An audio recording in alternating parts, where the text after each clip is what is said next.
ማን ነው እዛ ያስቀመጠው? ለሐዋርያዊ ጉዞ ሄዶ ነው? ሐዋርያ ነው? እና ይህንም በደንብ ንገረን። ታሪኩ ላይ ቆመ ማለት ነው። ቴንኪው። እና የሚመለከተው ጥቅሱም ከጠቀስክ ከሂስቶሪካል አኳያ አስደግፈ ጥቀሰው። ቴንኪው። ስልጣናዊው ሐዋርያዊ ቅብብሎሽ እኛ ጋር አለ ብለህ ስላልክ ማለት ነው። እና ቴንኪው። ቀጥል።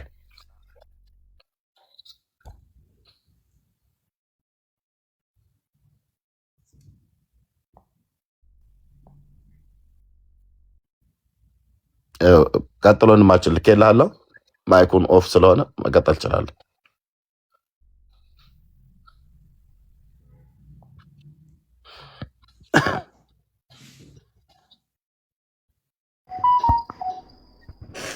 አዎ ያው እኔ ይህንን ነው የማምነው።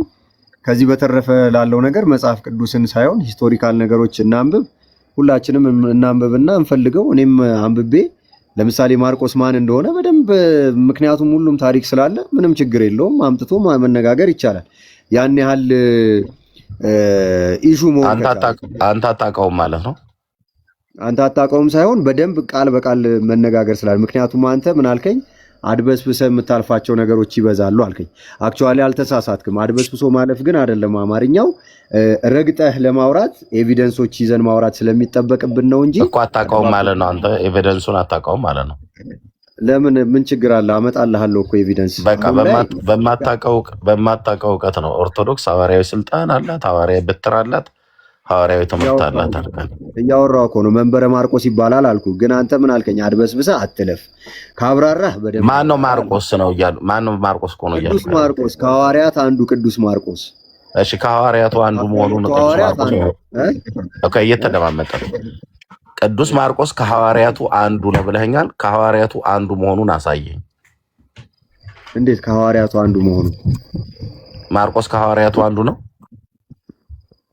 እሺ ማቴዎስ ወንጌል መጽሐፍ ምዕራፍ 12 ማቴዎስ ወንጌል መጽሐፍ ምዕራፍ 12 ማርቆስ ማን አድመጠኝ፣ ቆይ ማን አድመጠኝ፣ አድመጠኝ። እሺ ማን ነው? ማቴዎስ ወንጌል መጽሐፍ ምዕራፍ 10 ላይ አውጣና የሐዋርያቱን ስም ዝርዝር ጥራ። ከሐዋርያቱ አንዱ ነው ብለህ ስላልክ ማርቆስን እዛ ስም ዝርዝር ውስጥ ካገኘው ትክክል ነው፣ እያወራ ያለው ትክክል ነው፣ መረጃ ነው ብለን እንላለን። ማርቆስ ማን? ማቴዎስ 10ን ወንድምነት አውጣለት።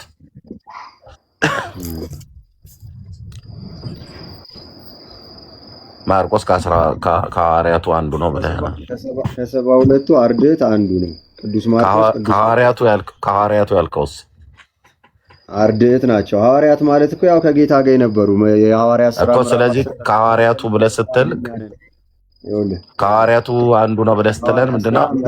ምዕራፍ 10 ላይ ለምንድነው ለብቻ የምታወራው? ወይ ደግሞ ለምንድነው እኔ ሳወራ እኔ የማወራው እንዳይሰማ አንተ ደግሞ በደምብ እኔ ነኝ ስልጣን ያለኝ ስለ መጽሐፍ ቅዱስ ለማውራት ስልጣን ያለኝ እኔ ስልጣንህን አሳየ እኮ ላሳይ ነው። ከ72ቱ አርድእት ወይ ደግሞ ከጌታ ጋር ዕለት ከነበሩት ማርቆስና ሉቃስ እንደውም ወንጌልን አራቱን ወንጌል ከጻፉት ሁለቱ ከአርድእት ወገን ናቸው። ያ ማለት ምንድነው? ክርስቶስን ሲከተሉ ከነበሩ ወገን ናቸው። ሁለቱ ደግሞ ሐዋርያት ናቸው። ቁጥራቸው ግን ሐዋርያት ነው የሚመደበው፣ ሐዋርያት ነው የሚባለው። ቀደምን አለን ማርቆስ ኦኬ፣ ማርቆስ ከሐዋርያቱ ተርታ ነው አለ። አሁን ወጥረን ስንጠይቀው ከ72ቱ ነው አለ። ወጥሬ ስጠይቀው ከ36 ነው ይላል። ወጥረን ስጠይቀው ከ190 ነው ይላል። ወጥረ ብጠይቀው ከሚሊዮኑ ነው ያልኩት ይላል። ወጥረ ስጠይቀው ከግብፅ ነው አለን ቅድም። አሁን ደግሞ ወጥረ ብጠይቀው ከአፍጋኒስታን ነው ሊሆን ይችላል። ከዛም እነዚህ ነው አየህ። ይሄ ሰው ነው እንግዲህ አሁን እውቀት አለኝ ስልጣን አለኝ እኔ መናገር ያለብኝ ስለ መጽሐፍ ቅዱስ ብሎ የሚለው ሰው አላልኩኝም። ኦርቶዶክስ አማኝ ነኝ። ኦርቶዶክስ ገብታይ ነው ማምነው። ኦኬ የገባህን እኮ ተናገር ተብለህ ስትባል ማርቆስ ማን ነው እንኳን ተብለህ ስትባል ስለ ማርቆስ ማንነት እንኳን ለመናገር ከሐዋርያቱ ነው አልክ። ከሐዋርያቱ ምንጭ አምጣ ከሐዋርያቱ መሆኑን ብዬ ስልክ ማቴዎስ ወንጌል መጽሐፍ ምዕራፍ 10 ቁጥር 1 እና 2 3 ላይ ባለው ላይ የሐዋርያቱ ስም ዝርዝር እዛ ጋር ተጽፏል። ከእነሱ ውስጥ ስማቸውን ታሳየናለህ ብዬ ነበር። ኦኬ አታሳየንም። ምክንያቱም ኦርቶዶክስነት ማለት ዝም ብሎ ጉራም ብቻ ጭምር ስለሆነ ማለት ነው። እውቀት ዜሮ። እንዳትሳሳት ስልጣን ብራዘር እኮ አየን እኮ ባዶ ዝም ብሎ እኔ እኮ ተራማኝ ነኝ። እኔ እኮ መምህር አይደለሁም፣ ተራ ምዕመን ነኝ። እየተደማመጠ እኔ ሳወራ ማለት ተግባባለን። እሺ ማርቆስ ከ12ቱም ከ72ቱም ከ99ኙም መካከል ነው ብለህ ያልከው የት ነበር የነበረው? እስክንድሪያ ነው አይደል? መንበሩ የነበረው እስክንድሪያ። መንበሩ ማለት በጵጵስና የያዘው የሚያስተምርበት መንበሩ አሌክሳንድሪያ ግብጽ ነው። ማን ነው እዛ የመደበው?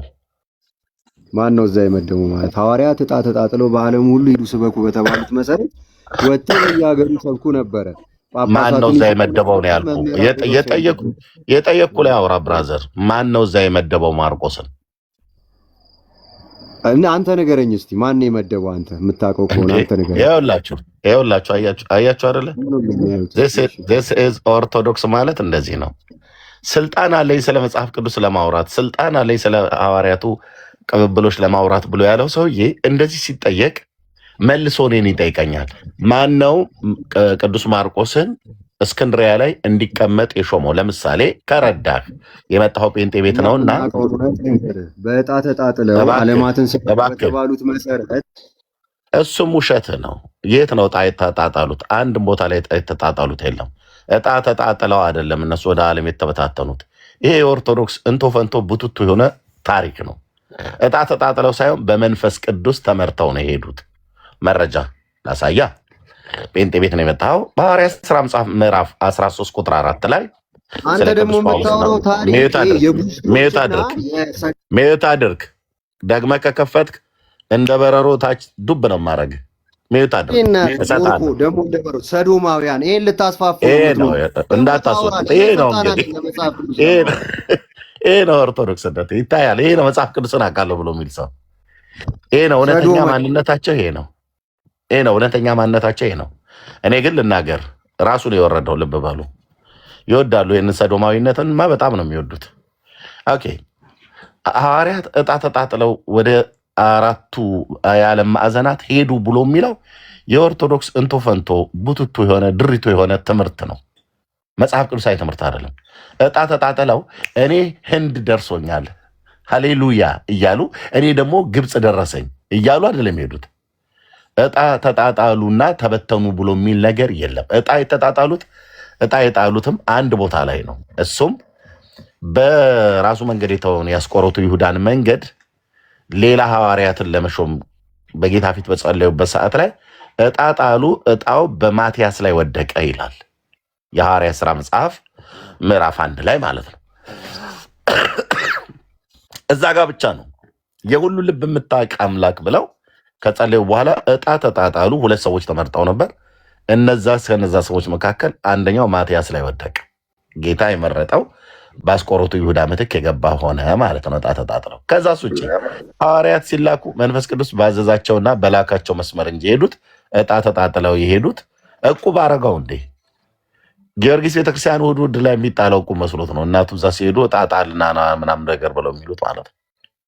ሳታውቁ ዝም ብላችሁ አታውሩ። የሐዋርያት ሥራ መጽሐፍ ምዕራፍ 13 ቁጥር 4 ምን እንደሚል አያችሁ። እዚህ ጋር እነዚህም ጌታን ሲያመልኩና ሲጦሙ ቴንኪው ተሜ ሲጦሙ መንፈስ ቅዱስ በርናባስና ጳውሎስን ለጠራኋቸው ስራ ለዩልኝ አለ። ቁጥር አራትን አምጣው። ቁጥር 13:4 እነሱም ተልከው ይላል። አይ ቲንክ እንደዛ ነው ብሎ የሚለው በቃሌ ነው እያልኩ ያለሁት። ስራ መጽሐፍ የለም። እነሱም በመንፈስ ቅዱስ ተልከው ወደ ሴሌውቅያ ወረዱ ይላል። እንደዛ ነው የሚለው። ያው በቃ አርጎታል ተሜ ቴንኪው። ያ እነርሱም በመንፈስ ቅዱስ ተልከው ቴንኪው ወንድምነት ቤካይ ያ ይሄ ነው አየህ። በርናባስና ሳኦልም በመንፈስ ቅዱስ ተልከው ወደ ሴሌውቅያ ወረዱ፣ ከዛም በመርከብ ወደ ቆጵሮስ ሄዱ ይላል። በማን ተልከው ነው ወደ ሴሌውቅያና ወደ ቆጵሮስ ወደ ሌሎች ወደ አሕዛብ ሀገሮች ሄዱት? በርናባስና ጳውሎስ በመንፈስ ቅዱስ ተልከው ነው። ዕጣ ተጣጥለው አይደለም። ዕጣ ሄደህ ዕቁብ ቤት ጣል ብራዘርዬ። ሐዋርያቱ ዕጣ የጣሉት አንድ ጊዜ ነው። እሱም በአስቆሮቱ ይሁዳ ምትክ ሐዋርያት ለመሾም ማነው ቁጥሩን ለመሙላት በተደረገው ላይ እነሱ ጾሙ። ከዛስ ዕጣ ጣሉ። ዕጣ መጽሐፍ ቅዱሳዊ ስለሆነ ማለት ነው። ኢያሱ ዕጣን ለመጣል ርስትን ለማደል ለእስራኤል ልጆች ዕጣ ጥሏል። እንደዚሁም ደግሞ ሐዋርያቱ ደግሞ ከነዛ ከሁለቱ ሰዎች አንዱን የሁሉ ልብ የምታውቅ ጌታ ብለው በጌታ ፊት አቀረቧቸው። እግዚአብሔር ዕጣው በማቲያስ ላይ እንዲወድቅ ሆነ ማለት ነው እና ማቲያስ በአስቆሮቱ ይሁዳ ምትክ ገባ ማለት ነው እንጂ ሐዋርያት ዕጣ ተጣጥለው በዕጣ ተበተኑም ብሎ የሚል የለም እና ለማርቆስ ዕጣ እስክንድርያ ደረሰ።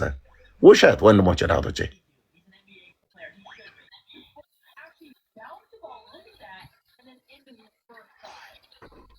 ውሸት። ይህ ሰውዬ ነው ስለ መጽሐፍ ቅዱስ እኔ ለማውራት ስልጣን ያለኝ ብሎ ያለው ሰውዬ ሰዶማዊነትን የሚወድ የሚያጧጥፍ ማለት ነው። ይመጣና ሰዶም ይለኛል። እዛው እኔ ከሀገር ጋር ስትላፋ የምትለው አንተ ልትሆን ትችላለህ። በየጥጋ ጥጉ ማለት ነው። ትመጣና እዚህ ሰዶም ትላለህ። ነፍሳቸው ውስጥ ተነቅሰውታል። ያው የህይወት ልምምዳቸውም ሊሆን ይችላል። ይዶን ነው እና ማርቆስ እስክንድርያ ላይ ነበር ተብሎ የሚባለው ነገር ማን ነው? እዛ የሾመው ማን ያስቀመጠው? ከማን ነው ይህንን ሹመት የተቀበለው? ማርቆስ የእስክንድርያን ቤተክርስቲያን እንዲመራ እና ከእስክንድርያ ደግሞ የነ ብፁዕ አቡነ ማትያስ ሐዋርያዊ ስልጣን እነ ብፁዕ አቡነ ማትያስ ላይ የደረሰበትን እሱ ነው። መረጃ አምጡና ተናገሩ ብለን ያለው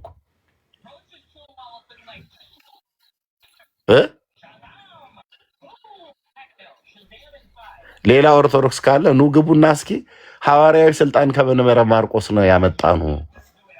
ማርቆስ ደግሞ እስክንድርያ ላይ ነበር። እስክንድርያ ላይ ደግሞ ዕጣ ወድቆበት ነው እዛ የደረሰው። ዕጣ የእውነቱ ይውጣ ብሎ የሚለው መቼም ያው እሁድ ነው። ተረታችሁን ሻይም ቡናም ፈንድሻም ይዘን እንሰማችኋለን ማለት ነው። እኔ ጋ እሁድ ነው፣ እናንተ ጋ ማነው? እኔ ጋ ቅዳሜ ነው፣ እናንተ ጋ እሁድ ነው። ሶሪ አርብ ነው።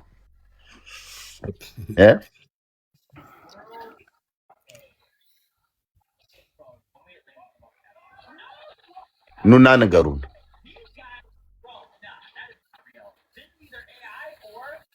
ኑና ንገሩን።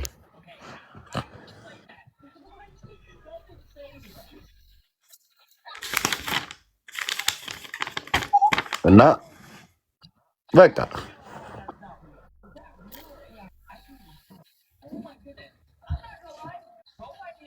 የኢትዮጵያ ገጣሚዎች ስለ አፄ ቴዎድሮስ ገጠሙት የተባለውን ያነበብኩትን ነው ከዚህ በፊት የምነግራችሁ።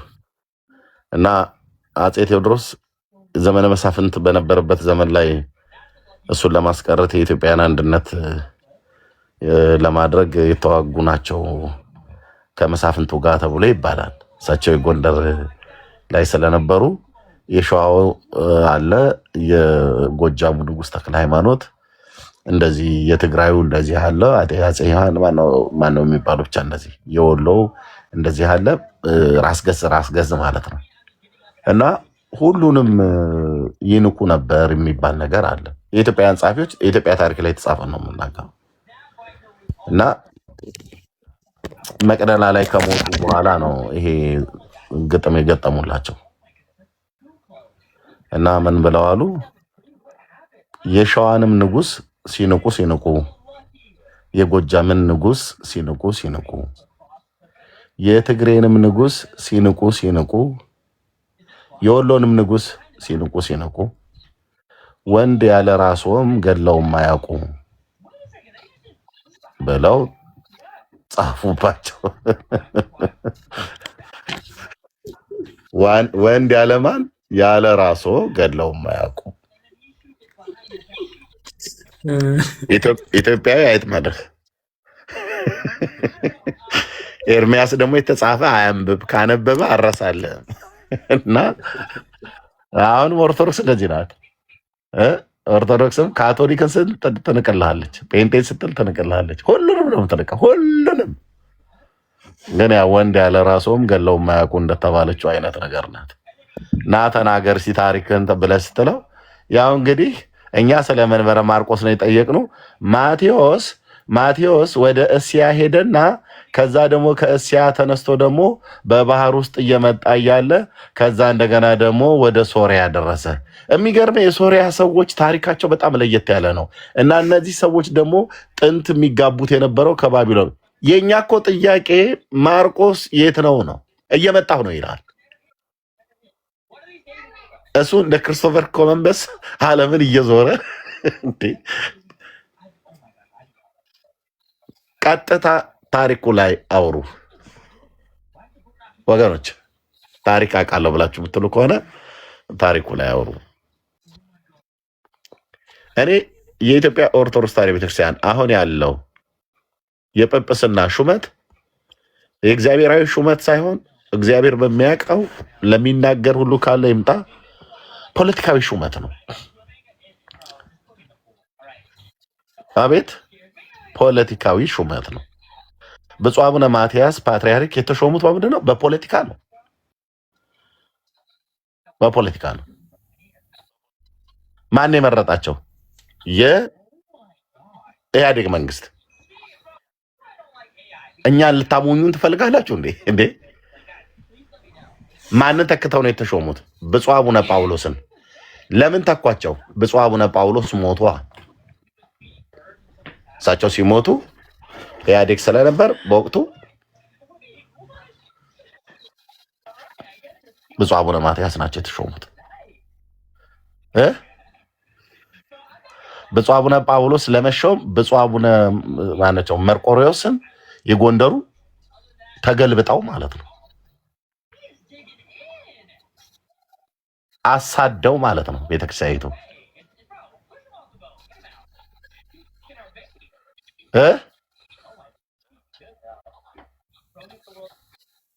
ምን ነው ኮሜንት ላይ ሁሉ ዝም ጭጭ አሉ። ማን ይሄንን የሚያስተባብል መጥቶ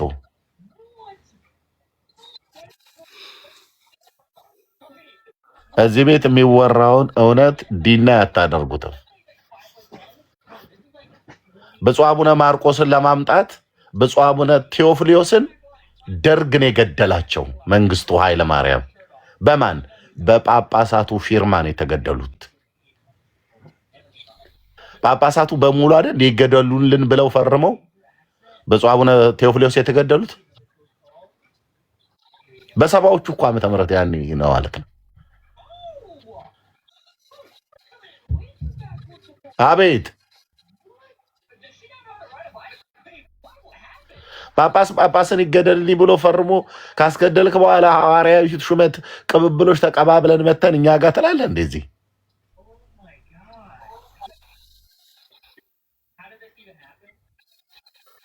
ይሄው ነው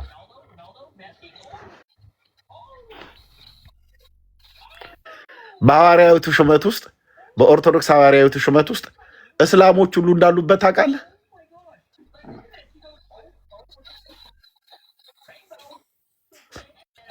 መረጃ መጽሐፌን እንዳልገልጠው ቴዎፍሎስ ኢትዮጵያዊ ነው ግብፃዊ ነው? ኖ ኢትዮጵያዊ ናቸው። ቆይ በኦርቶዶክስ ሐዋርያዊ ማነው የሐዋርያዊ ቅብብሎች በሚለው ውስጥ እስላሞች እንዳሉበት ታውቃላችሁ ወገኖች? እኔ አይደለም የተናገርኩት። ብፁዕ አቡነ ማናቸው ጎርጎሪዮስ የሸዋው ሊቀ ጳጳስ የነበሩ አሁን ሞተዋል።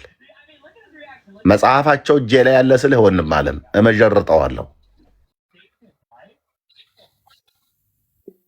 የግብፅ ሙስሊሞች ሐዋርያዊ ስልጣን አለን ብለው እኮ በእስላም እኮ ተመርታ ታውቃለች ቤተክርስቲያኒቱ።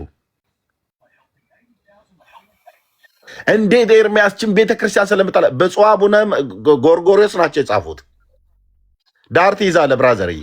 የሸዋው ሊቀ ጳጳስ የነበሩ ይኸው መጽሐፉ እጄ ላይ አለ።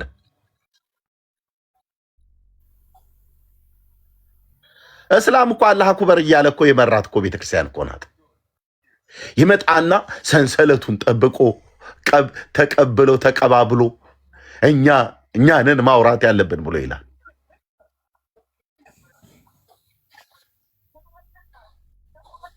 ኤርሚያስን አትነካካ። እዚህ መጣ ጴንጤን አትነካካ። ተነስቼ ካሜራውን ነው የምከፍተው። አዎ ከዛ እንቅልፍ ይመጣል፣ ትተኛለህ ማለት ነው በሰላም።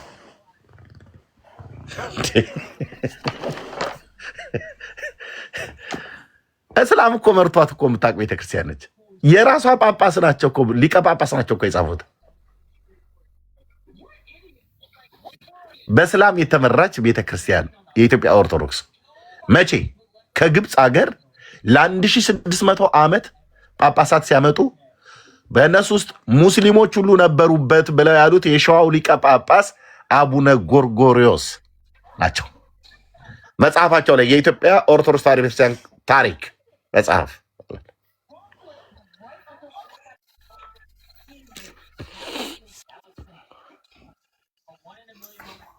ተክቢር ነው ማለት ያለብህ እንጂ አንተ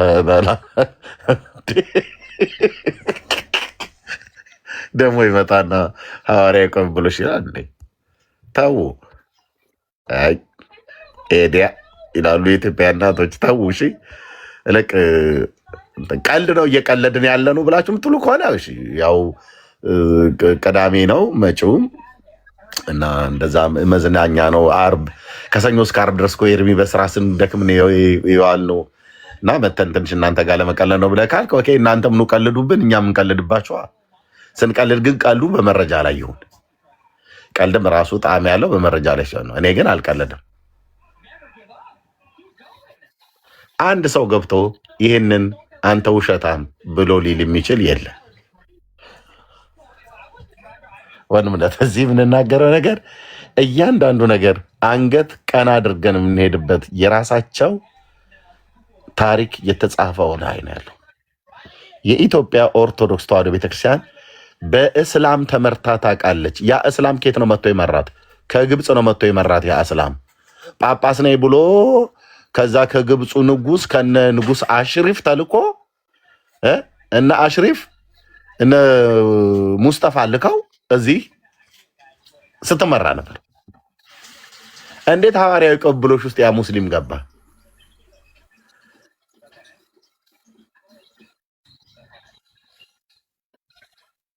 ዝም ጭጭ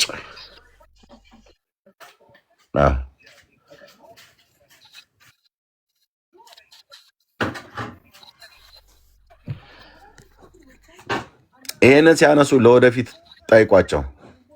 ሐዋርያዊ ቅብብሎሽ ብለው ሲሏችሁ እንዴት የተቀባበላችሁት ብላችሁ ጠይቋቸው። የኢትዮጵያ ኦርቶዶክስ ታሪክሳን በእስላም ተመርታ ታውቅ የለ ወይ ብለህ በለው። ኦኬ የት እንዴት መቼ ብሎ ካለ ለ1600 ዓመት እንዳትረሱ፣ ለ1600 ዓመት ጳጳስ ከየት ነበር ስታመጣ የነበረው የኢትዮጵያ ኦርቶዶክስ በሏቸው።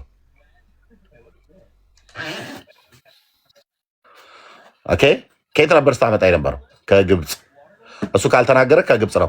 ማን ይሄን የነገረ ብሎ ካለ ብፁዕ አቡነ ጎርጎሪዮስ ናቸው።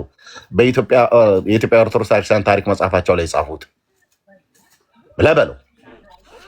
መጽሐፉን አሳየን ብሎ ካለ ደውልልኝ፣ እኔ ጋር ይከፈትለታል።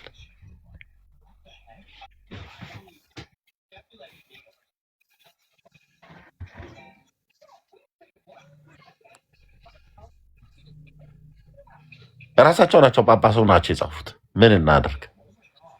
ይኸው ጠረጴዛ እየደበደብን እኛ እየኖርን ነው በንዴት። ለምን? የኢትዮጵያ ወርቅና ብርን ጥርግ አድርገው የበሉት የግብፅ ጳጳሳት ናቸው።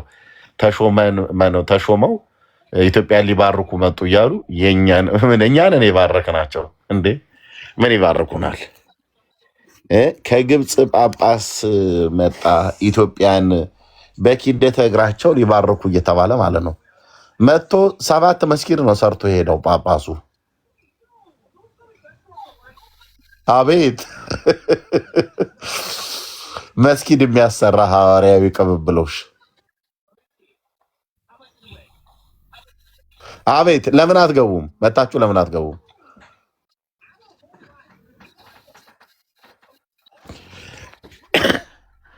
ገዝተም የሚልክ ሰው ጠፋ ነው የሆነነት። እስቲ ዞር ዞር በል ሰው ፈልግ።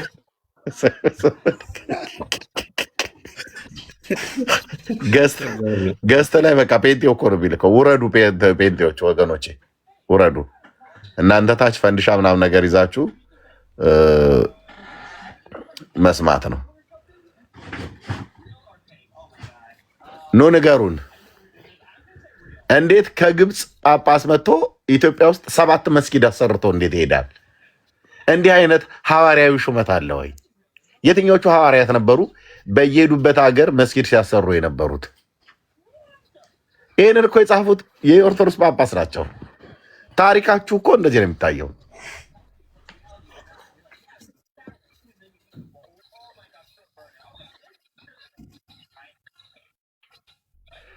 የሚገባ ሰው ካለ ሲገባ ካሜራውን ከፍተዋል። ወንምነት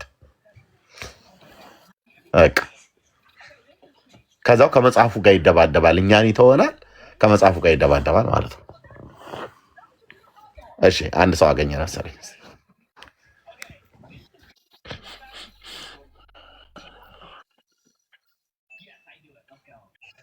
መኪዮ እና እየላኩልህ እኮ ነው።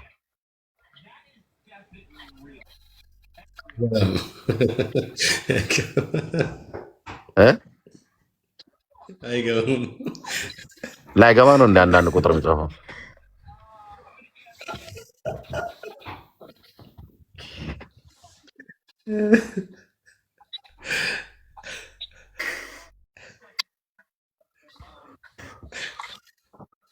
እኔ እኮ በታሪክ እንማማር ብሎ አሁን እውነተኛ ታሪክ የያዙ ይመስል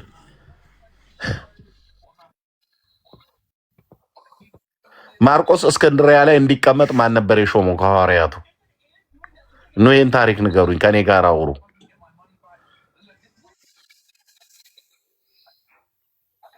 ከማን እጅ ነው ማርቆስ የሐዋርያውን ስልጣን የተቀበለው?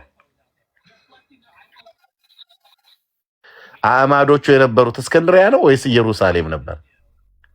መጽሐፍ ቅዱሳችን ገላትያ መጽሐፍ ምዕራፍ 2 ላይ የሚነግረን አዕማድ የነበሩት ጴጥሮስና ያዕቆብ ዮሐንስ በኢየሩሳሌም ነበር የነበሩት። እነ ጳውሎስ ሁሉ ከአሕዛብ ሀገሮች እየሄዱ በከንቱ ሮጬ እንዳልሆን ለዋናዎቹ አስታወቅኳቸው ብሎ ያለው ገላትያ መጽሐፍ ምዕራፍ 2 ላይ ነው። ስለዚህ በሐዋርያት ስልጣን ውስጥ ሄድ ኦፊሱ የነበረው የት ነው? እስክንድሪያ ሳይሆን ኢየሩሳሌም ነው። ግልጽ አይደለም? እንደ አማርኛችን ግልጽ ነው።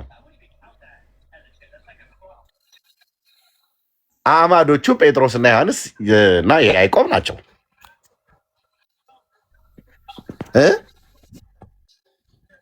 እስክንድርያ አንተ ማርቆስን ማን ያስቀመጠው? በስንት ዓመተ ምህረት የተቀመጠው? ጴጥሮስ ነው አልከኝ? ኦኬ፣ የጴጥሮስ መንፈሳዊ ልጅ እንደሆነ እናውቃለን፣ መጽሐፍ ቅዱስ ይነግረናል። ጴጥሮስ ነው የመደበው። ይሄው አንድ ሰው ገባል እንደምንም ነው። እሺ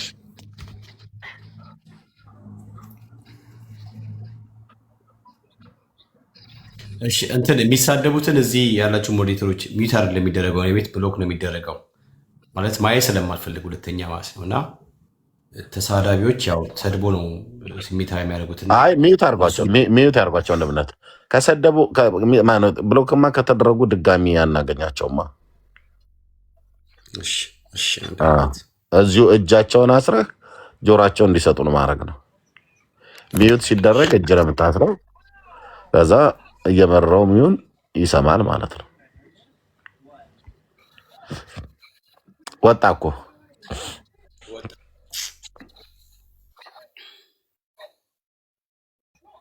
ሚዩት ተደርጎ ነው መሰማት ያለበት። ግሎሪ እሺ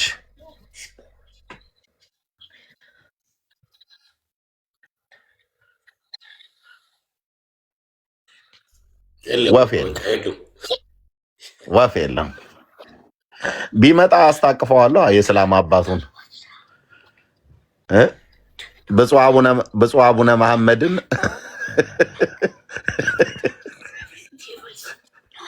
ብፁዕ አቡነ መሐመድን ፓትርያርክ አገናኘዋለሁ። ወንድምነት ቀጥሉ። በቃ ወይ የአርብ ምሽት ጨዋታ ተጫወቱ። ከዚህ በኋላ ምንም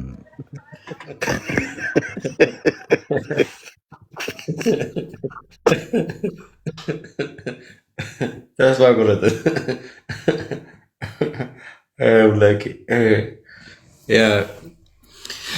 እሺ ምናልባት አንድ ሰው የገባን ይመስለኛል። እስቲ ላስገባውና እሱን ሞክረው።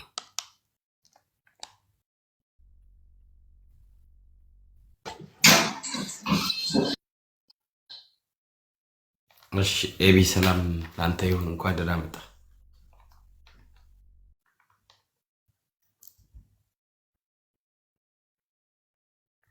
ኤቢ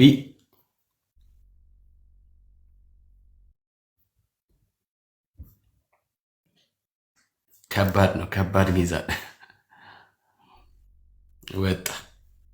ከባድ እኔ ተስፋ አላስቆርጥ። በዚህ አርዕስት ላይ የሚገባ የለም።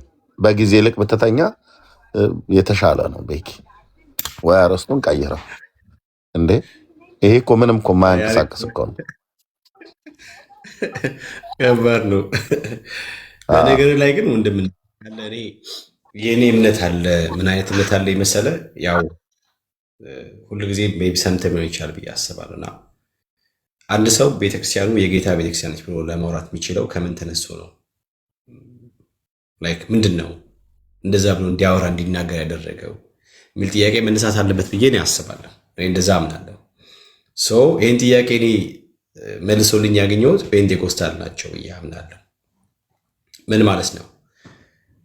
ጥንት የቀደሙትን እነኚህ መጽሐፍ ቅዱስ ላይ ተጽፎ የሚገኙትን እያንዳንዱ ልምምዶች በጠቅላላ የምናገኛቸው በፔንቴኮስታል ቤተክርስቲያን ስለሆነ ማለት ነው። ማለት ፔንቴኮስታል ብዬ ስል እኔ በ1906 ላይክ የተነሳውን ሪቫይቫል ተከትዬ አይደለም። ወደ መጀመሪያ ክፍለ ዘመን ሄጄ በ33 ዓመተ ምህረት በኢየሩሳሌም በመንፈስ ቅዱስ መምጣት ስለተመሰረተቿ ቤተክርስቲያን ማለት ነው። ስለ እሷ ነው የማወራው። እና እነኚህ ልምምዶች መጽሐፍ ቅዱስ ላይ ተጽፎ የተገኙትን በጠቅላላ አሁንም ባለማቋረጥ ፈንክሽን እያደረገ የሚገኘው በፔንቴኮስታል ቤተክርስቲያን ውስጥ ብቻ ነው። የካሪዝማቲክ ሙቭመንትን ተቀብለው ስቲል አሁንም ድረስ በሚገለገሉበት አብያተ ክርስቲያናት ውስጥ እነኛ አብያተ ክርስቲያናት ናቸው የጌታ ቤተክርስቲያን ብዬ ማምነው። ኢቨን እንኳን እኛ ውስጥም ቢሆኑ በተለይ የጸጋ ስጦታዎች የሆነው ፓርት ሲዘርቧል አሁን ላይ እየሰራ ያለው የሆኑ ፓርቶች ብቻ ናቸው ብሎ ቢያምኑት እንኳን እነሱ በእውነት የጌታ ቤተክርስቲያን ውስጥ አሉ ብዬ አላምንም። እኔ ምንድነው ማምነው እነኚህ የጸጋ ስጦታዎች ራሱ የሚያበቁት ወይ ደግሞ የሚቆሙት ጌታችን ኢየሱስ ክርስቶስ በክብር ሲመለስ ሲመጣ የዚህ ዓለም ፍጻሜ ሲከናወን ነው ብዬ ነው እኔ ማምነው። ስለዚህ አንድም የጸጋ ስጦታ አልተጓደለም ብዬ አምናለሁ። ሁሉም የጸጋ ስጦታዎች አሁንም ድረስ አሉ ብዬ አምናለሁ እኔ እና እነኚህም ደግሞ ሙሉ በጠቅላላ የጸጋ ስጦታዎች ፉሊ ፈንክሽን እያደረጉ ያሉት በዚህ በፔንቴኮስታል ቤተክርስቲያን ወይ አብያተ ክርስቲያኖች ውስጥ ብቻ ነው ብያለሁ። ከዚህ በመነሳት አሁን ላይ በምድር ኤግዚስት አድርጋ ያለችው ቤተክርስቲያን ወይ የማትታወያ ቤተክርስቲያን ነጸብራቅ ቤተክርስቲያን ነች ብዬ የማምነውና የምቀበለው ፔንቴኮስታልን ብቻ ነው። ፔንቴኮስታልን ብቻ ነው። ኢቨን እንኳን ማለት በአማርኛ ሲፈቱት ወይም ደግሞ ግሪከኛው ላይ ሄዶ ይሄ እኮ ማለት ባለ 50 ቀን እንደማለት ነው ብሎ እንኳን ቢሉ እኔ ግን የእንግሊዝኛውን ቃል በቃል ትርጓሜ ወስጄ ያቺ ቤተክርስቲያን ራሷ በኢየሩሳሌም ፎር ዘ ፈርስት ታይም የተቋቋመችው ወይ ደግሞ የተከለችው ያቺ ቤተክርስቲያን ፔንቴኮስታል ናት ብዬ ነው ያምናለሁ። ቃል በቃል ፔንቴኮስታል የሚል ነገር ብታገኙት በዚሁ በሐዋርያት ሥራ ምዕራፍ 2 ላይ ስለሆነ ማለት ነው። በመንፈስ ቅዱስ ዳግም መሞላት፣ በልሳኖች መናገር፣ በልሳኖች የተናገሩትን መተርጎም፣ ትንቢት መናገር፣ እነኚህን የመሳሰሉ በጠቅላላ የጸጋ ስጦታዎች በጠቅላላ ፉሊ ፋንክሽን የተደረገ ወይ ደግሞ በአገልግሎት ላይ ያለችዋ ቤተክርስቲያን በዚህ ምድር ፔንቴኮስታል ብቻ። ስለዚህ የጌታ ቤተክርስቲያን ማናት? እውነተኛዋ ፔንቴኮስታል ብቻ ብዬ ነው የማምነው ብዬ ነው የማምነው። ለምን? አንደኛ ክፍለ ዘመን ላይ ሰርቶ ያቆመ መንፈስ ቅዱስ የለም። መንፈስ ቅዱስ የሆነ ጊዜ ሰርቶ የሆነ ጊዜ ላይ ሲዝ የሚያደርግ አይደለም። አምላክ ነው፣ መለኮት ነው፣ ፈጣሪ ነው፣ ገዢ ነው። ራይት። ስለዚህ ከዚህ በመነሳት እነኚህ ልምምዶችን በጠቅላላ ቼክ አድርጉ። ወደ ራይዳችሁ ቼክ አድርጉ። አንዳንዶች ላይክ ምንድነው የሚባለው ሃጃክት አድርገው ነገሩን ባልተገባ መንገድ ስለጠቀሙት ነገርየውን ሮንግ አያስብለው። ስለዚህ የአንደኛ ቆሮንቶስ ምዕራፍ 12ን ብታነቡት በተለይ ከ4 ጀምሮ አገልግሎት ልዩ ልዩ ምናምን ጸጋ ልዩ ልዩ እያለ ከገለጸ በኋላ ከዛ የጸጋ ስጦታዎችን በጠቅላላ ይዘረዝራል። በጠቅላላ ኢቨን እንኳን ኤፌሶ ምዕራፍ 4 ቁጥር 11 ብታነቡት በግልጽ ቢናገረው ሐሳብ አለ። ኤፌሶ ምዕራፍ 4 ቁጥር 11 ላይ ያለውን ራሱ እዚሁ አንደኛ ቆሮንቶስ ምዕራፍ 12 ላይ ወደታች ስትወርዱ የምታገኙት ሐሳብ ደግሞ አለ። እነኚህ በጠቅላላ ለቤተ ክርስቲያን የተሰጡት የጸጋ ስጦታዎች በጠቅላላ ያሉት የት ነው ካላችሁኝ ፔንቴኮስታል ውስጥ ነው። ስለዚህ ከፔንቴኮስታል ውጪ የጌታ ቤተክርስቲያን በምድር ላይ የለም። የማትታየዋ ኢንቪዚብል የሆነችዋ ቤተክርስቲያን ነጸብራቅ ያቺ ቤተክርስቲያን ፔንቴኮስታል ብቻ ናት። ስለዚህ አንድን ቤተክርስቲያን የጌታ ቤተክርስቲያን ያለችን ብለን የምንለው ወደዚህ የሀሳብ ድምዳሜ ምንደርሰው ከተገለጡባት መልኮች ተነስተን ያንኛ መልኮች ደግሞ እንደ እግዚአብሔር ቃል በመጽሐፍ ቅዱስ ፈትሸን በዛ መመዘኛ ነው ወደዚህ ሀሳብና ድምዳሜ ምንደርሰው ማለት ነው። እና በእኔ ድምዳሜ ሌሎችም አይ እንደዚህ ነው ከስልጣን አንጻር ምናምን ሐዋርያ ቅዱስ ሲሉ ምናምን ብቻ የነሱ የራሳቸው የሆኑ አርጊመንት ሊያቀርቡ ይችላሉ። ግን ፋይን ግን እኔ ማምነው እንደዛ ነው። አይ ፔንቴኮስታል ይገርማችኋል አዛ ስትሪት ነው። እኛ የተመዘዝነው ካቶሊክ ነው አይደል እንዴ? ይታወቃል። ስለዚህ በዛም አንጻር እንኳን ከተመጣ ከታሪክ አንጻር ከየት እንደወጣን ከየት እንደተመዘዝንም ስለሚታወቅ ማለት ነውና በአጭር አማርኛ ዓለማችን ምድር ላይ ያለች ያቺ የጌታ ቤተክርስቲያን ፔንቴኮስታል ብቻ ናት። አለቀ። የሚገርምህ ለሮም ካቶሊክ እንኳን ቤተክርስቲያን እኛ ምድር ላይ እኮ የሚሰጠው ስፍራ የሚሰጠው የንቀት ቦታ እውነት በጣም እኮ ነው የሚያሳዝነው። በታሪክ ደረጃ እንኳን ከተባለ እነዛ ሁለት ታላላቅ ሐዋርያት ለክርስቶስ ኢየሱስ የተሰዉባት ቤት ተከራይቶ በሮም ከተማ ውስጥ ቅዱስ ጳውሎስ ቤት ተከራይቶ ለ3 ዓመት ነው ለምናምን ነገር ሲያስተምርባት የነበረው ጣሊያን ናት። ጴጥሮስ እና ጳውሎስ እዛ ምድር ላይ ነው የሞቱት። አገልግሎትም አገልግለዋል። እነዚህ ሁለት የአዲስ ኪዳን ጉምቱ ትልልቅ ሐዋርያት የሞቱባትና ያስተማሩባት ሮም እንኳን ጣሊያን እንኳን ብላ ብትል እንደው ያስኬዳል። ሐዋርያው ቀብሉሽ እኛ ጋር ብላ ብትል የሮም ካቶሊክ ብላ ብትል በጣም እውነት አላት። ጳውሎስ 3 ዓመት ቤት ተከራይቶ ሮም ከተማ ውስጥ አገልግሎባታል። የተሰዋውም እዛ ነው። ጴጥሮስም ማለት ነው። እኛ እኮ አንድ ነገር እኮ ሳይኖር ነው ሁሉ የኛ ነው ብለን የምንለው። ቁልፉም እኛ ጋ ነው፣ ስልጣኑም እኛ ጋ ነው፣ ትምህርቱም እኛ ጋ ነው፣ ሁሉም እኛ ጋ ነው ይለዋል።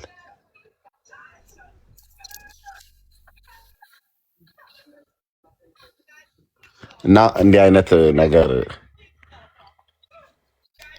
በሮም ካቶሊክ ቤተክርስቲያን ውስጥ በክርስቶስ ቤተክርስቲያን ታሪክ ውስጥ ወንድምነት እንዳለ የፔንቴኮስታሉ ልምምድ የአዙዛ ስትሬት ሳይሆን የሐዋርያት ሥራ መጽሐፍ ምዕራፍ 2 ነው መነሻው።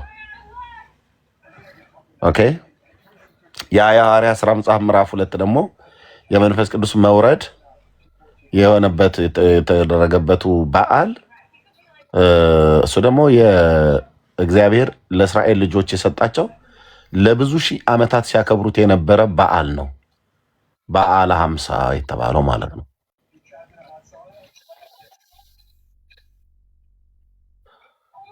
ኦኬ አይ ዶንት ኖ በዕብራይስጥ ምንድነው ሻባኦት ነው ምንድነው የሚባለው? አይ ዶንት ኖ ስሙን ከተሳሳትኩ። ኦኬ እህትየው ምንድነው የሚባለው? ሰኒ ከታች አይቼሻለሁ። በዓለ ሀምሳ ምንድነው የሚባለው? በዓለ ሀምሳ ምንድነው የሚባለው? የበዓለ ሀምሳ ቀን ምንድነው ሻባኦት ነው ምንድነው የምትሉት?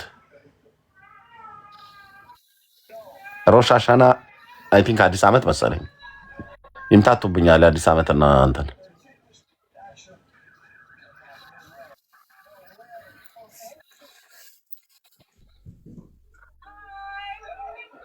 ሻባኦት አይደል?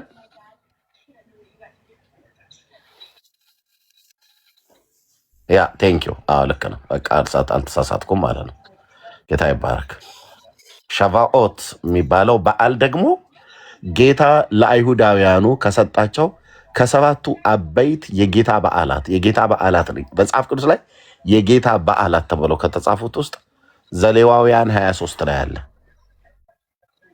እና ያ እነ ጴጥሮስ መንፈስ ቅዱስ በእነሱ ላይ እንዲወርድ ያከብሩት የነበረው በዓል ይሄ ሻባኦት የተባለው በዓለ ሀምሳ በዓል እሱ የጌታ በዓል ነው። እሱን ደግሞ የእስራኤል ልጆች ለ1500 ዓመት ያህል ሲያከብሩት የነበረ በዓል ነው።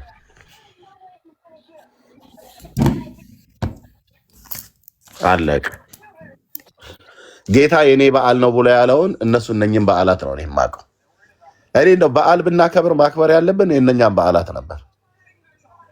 ታሪክ አላቸው፣ መነሻ አላቸው፣ የተሰጡበት ምክንያት አለ። በዓላቶቹ የእስራኤል ልጆች እንዲያከብሯቸው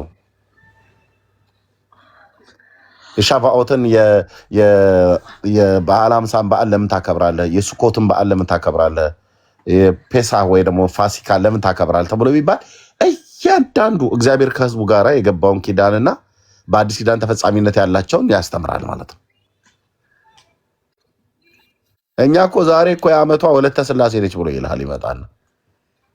ሁይሽ ይበለስ ስትል የሆነ ቦታ ላይ ወይ ሰሜን ሸዋ ወይ ደቡብ ኢትዮጵያ የተወልዳ ያደገች ሴትዮ ነች፣ ወይ ሶሪያ ሀገር ወይ ሊባኖስ ወይ የመን።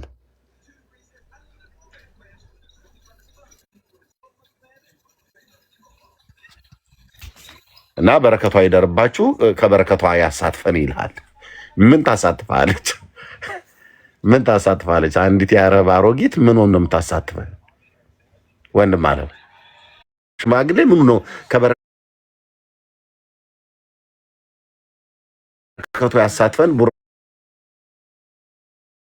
ወት ድረሰን ብሎ የሚል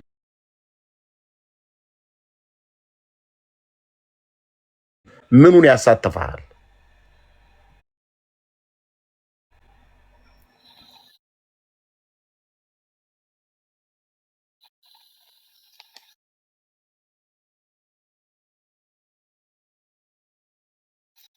እኔ ይቅርታ አድርግልኝ ወንድሞቼ እናቶች፣ በጣም ይቅርታ አድርጉልኝ።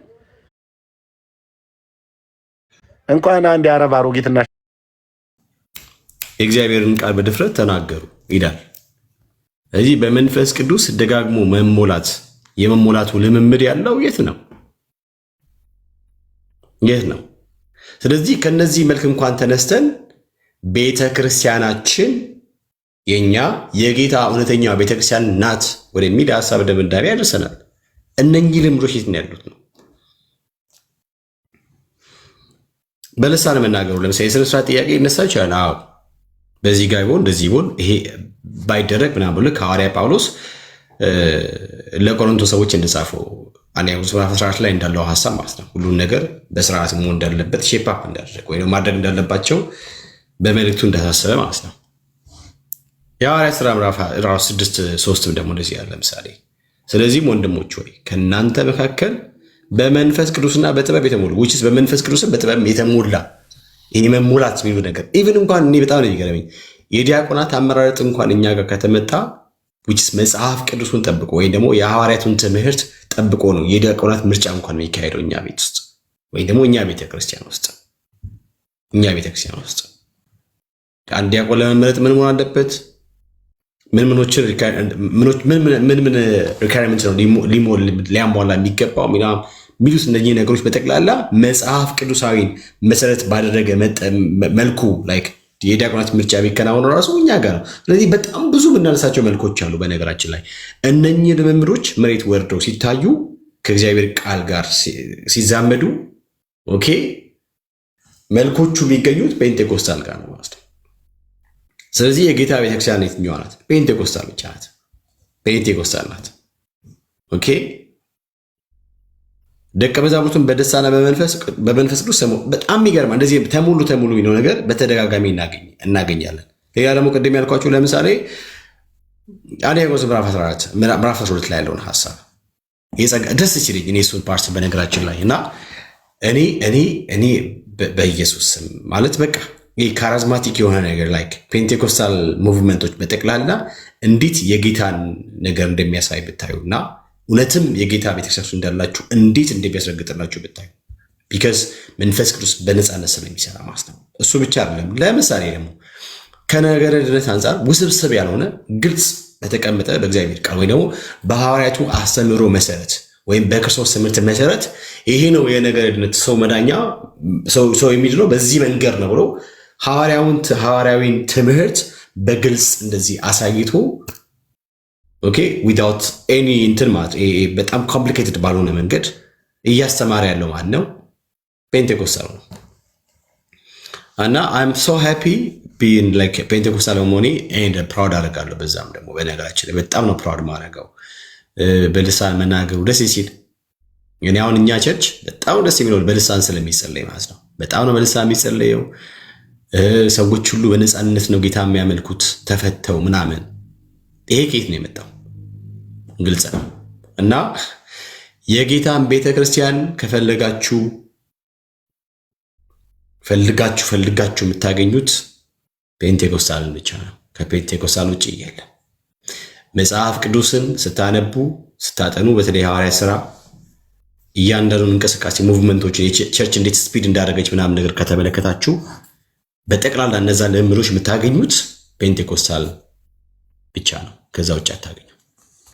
እና አም ሶ ፕራውድ ቱ ቢ ፔንቴኮስታል። በነገራችን ላይ ወዳቸዋለሁ። ዳኒሻዬ ከፍቷልና ወንድምነት ዳኒ ጋር እንሂድ። ወንድምነት ከፍቷል። ወንድምነት ከፍቷል። አላየሁም ነበር። አሁን ነው ማለት ነው የከፍታው። ኦኬ መልካም። በቃ ተባረኩ፣ ጸጋ ይብዛላችሁ። በታሪክ ውስጥ መጥተው ሊያሸማቅቁ የሚፈልጉ ሰዎች እውነት ታሪክን በሚያውቁ ሰዎች ፊት ግን ቀርበው ማውራት አይችሉም። ኦኬ እናንተ ትናንትና ናችሁ እኛ ከጥንት ነን ብለው የሚሉ ሰዎች ኑና ታሪካችሁን ተናገሩ ግን ተብለው ሲባሉ ሐዋርያዊ ስልጣን ቅብብሎች ተብለው የሚሉትን ተናገሩ ብለህ ብትላቸው የሐዋርያው ቅብብሎሻቸው ብራዘር ግማሹ ከእስላም ሁሉ ነው። ይህን ታሪክ ይዘው እኛ ፊት ይቆማሉ እንዴ? ይሄ እኮ የአደባባይ እኮ ገበናቸው ነው። እንደ ሀገር እኮ ነው ያሳፈሩን። እንደ ሀገር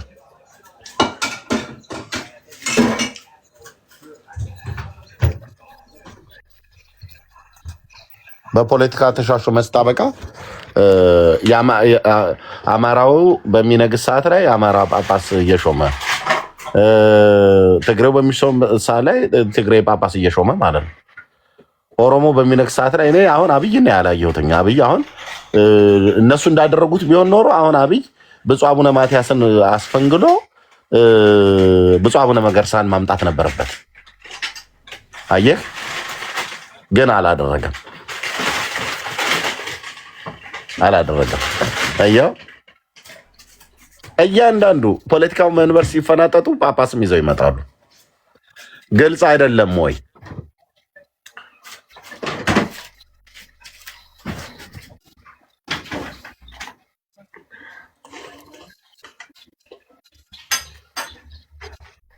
ስለዚህ ዝም ጭጭ ነው ማለት ያለበት ማለት ነው። ይሄው ነው። እና ይሄንን ከሐዋርያቱ ሰንሰለቱን ጠብቆ የመጣ ነው ብለህ የምትለኝ እንዴ? ደርግና ወያኔ ናቸው አንዳንዶቹን የሾሙት። በእኛ ዘመን በሙሉ የምታውቋቸው ብፁዕ አቡነ ቴዎፍሊዮስ፣ መርቆሪዎስ፣ ጳውሎስ፣ ማቲያስ አራቱ ጳጳሳት በፖለቲካ ነው የመጡት። ብፁዕ አቡነ ቴዎፍሎስ የተገደሉት በፖለቲካ ምክንያት ነው። አፍ አላችሁ ይሄንን ለማውራት ኦርቶዶክሳውያን እኛ ጋር። ብፁዕ አቡነ መርቆሪዎስ በፖለቲካ ነው የገቡት። ደርግ ነው ያመጣቸው። ደርግን ስለሚደግፉ ኢሰፓን ስለሚደግፉ ማለት ነው። እሳቸውን ደግሞ ወያኔ ሲገባ ነቅሎ ወደ አሜሪካ አባራቸው። እነ ጠቅላይ ሚኒስትር ታምራት ላይኔ ደብዳቤ ጽፈው ነው። ይኸው የአደባባይ ማለት ነው። የአደባባይ ደብዳቤ ጽፈው ብፁዕነቶ ይልቀቁ ተብሎ በኬንያ በኩል ነው እሳቸው አምልጠው አሜሪካ የገቡት። አብይ በስልጣን ደረጃ ወደ ስልጣን ሲመጣ ሄዶ ከአሜሪካ ሀገር ይዟቸው የመጣው ጳጳስ ባለፈው ማለት ነው። ኢትዮጵያ ውስጥ ባለፈው የሞቱት ማለት ነው። የጎንደሬው ጳጳስ እየተባለ ሲሰዳደቡ አልነበር እንዴ? አሜሪካና ኢትዮጵያ ሆነው የትግሬ ጳጳስ እና የጎንደሬው ጳጳስ እየተባባሉ እኛ ላይ ነው እንዴ ሙድ የምትይዙት? እኛ ነው የምታታልሉት?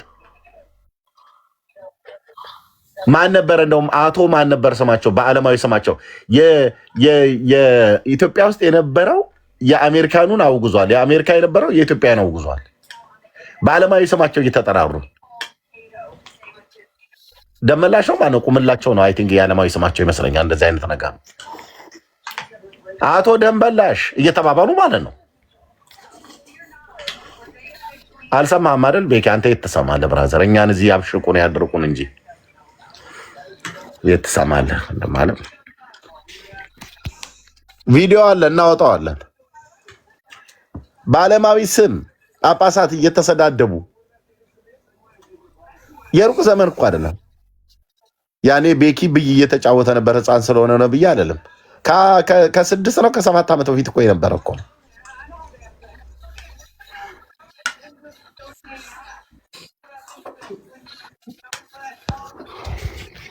ቻሉት። ማን ነበረ እንደው ማን ነበር አቶ ማናቸው ቁምላቸው ነው ብቻ ደመላሽ ወይ አውላቸው ቁምላቸው እንደዚህ አይነት ነገር ሲባባሉ ነበር። አውግዘናል፣ ስልጣነ ጵጵስናቸው ነጥቀናል እያሉ ማለት ነው። ከአዲስ አበባ መግለጫ ሲሰጡ እኛ ክሊክ እያደረግን ዩቲዩብ ላይ እየሰማን እግዚኦ ምን ጉድ ነው። 8ኛው ሺህ ገባ ብለን 8ኛ ሺህ አይደለም 10ኛው ሺህ ኢትዮጵያ ውስጥ 100ኛው ሺህ ከገባ ቆይቷል። ከዛ ደግሞ የአሜሪካው ደግሞ የእንትና ማናቸው ብፁዕ አቡነ ጳውሎስን ማን ነው ምንድነው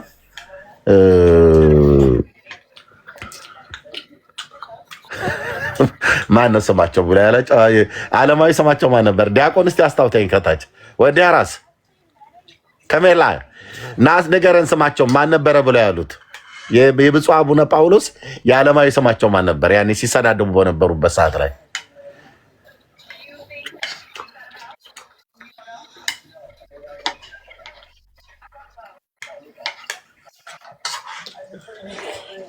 የብፁዕ አቡነ ጳውሎስ ዓለማዊ ስማቸው ሁሉ ዩቲዩብ ላይ ቪዲዮ አላመጣዋለሁ። በእውነት ብፁዕ አቡነ ጳውሎስ ፓትርያርክ ርዕሰ ሊቃነ ጳጳሳት የተባለው ማነው? አቶ እንትና የወይዘሮ እንትናና የአቶ እንትና ልጅ ነው ምናምን ነገር እየተባባሉ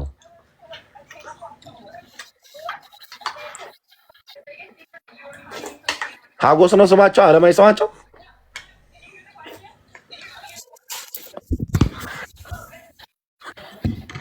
ኤንዌይ እና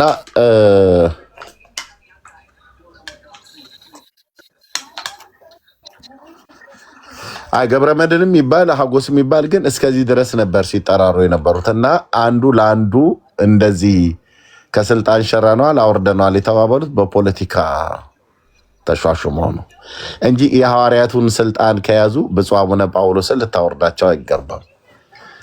ኦኬ የሐዋርያዊ ስልጣንን ከያዙ ሊከበሩ ይገባል። ብፁዕ አቡነ መርቆሪዎስ የጎንደሩ ተብለው በደርግ ዘመን የተሾሙቱ ኢህአዴግ ሲገባ በእነ ታምራት ላይ እኔ ደብዳቤ ሊባረሩ አይገባም ነበር።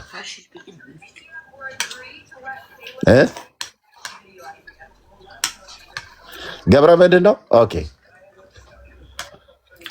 ኤኒዌይ ስለዚህ እኛ ጋር መታችሁ ጅብ የማያውቁበት ሀገር ሄዶ ቁርበት አንጥፉልኝ ብሎ አይነት እንዳለ እኛ ጋር መታችሁ እንትን አትበሉ። እሺ የሚሻለው ወንጌል ነው።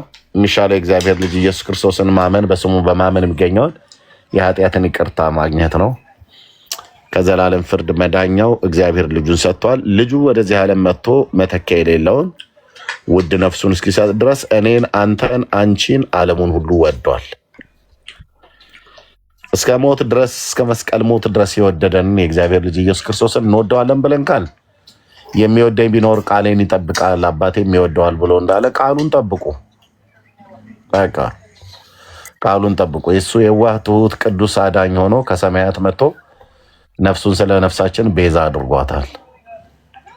በእርሱ የሚያምን ሁሉ የኃጢአቱን ይቅርታ ያገኛል፣ ከዘላለም ፍርድ ይድናል። የኃጢአታችንን ይቅርታ በስሙ የሰጠን ከዘላለም ፍርድ ያዳነን የእግዚአብሔር ልጅ የዳዊት ልጅ ኢየሱስ ክርስቶስ የህይወታችን መልህቅ ነው። በቃ እሱን ተከተሉት። ወደ እኔ ኑ እኔም አሳርፋቸዋለሁ ብሎ ያለ ጌታ ወደ እሱ በመምጣት አሳርፎን እኮ ነው ያሳርፋል ብለን የምንላችሁ። ከቃል ባለፈ በህይወታችን አይተን ማለት ነው። ከቃል ባለፈ በህይወታችን አይተን ነው። አሳርፎ አይተን አባት ሲሆነን አይተን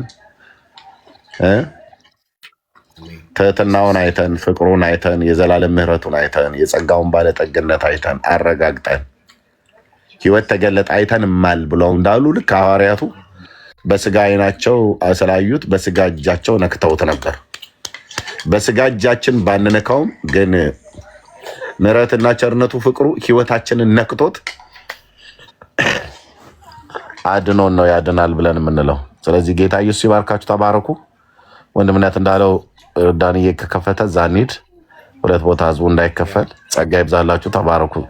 ወንድምነት እሺ አባኮ ተባረክ። ወንድምነት ሁላችን ዳንኤ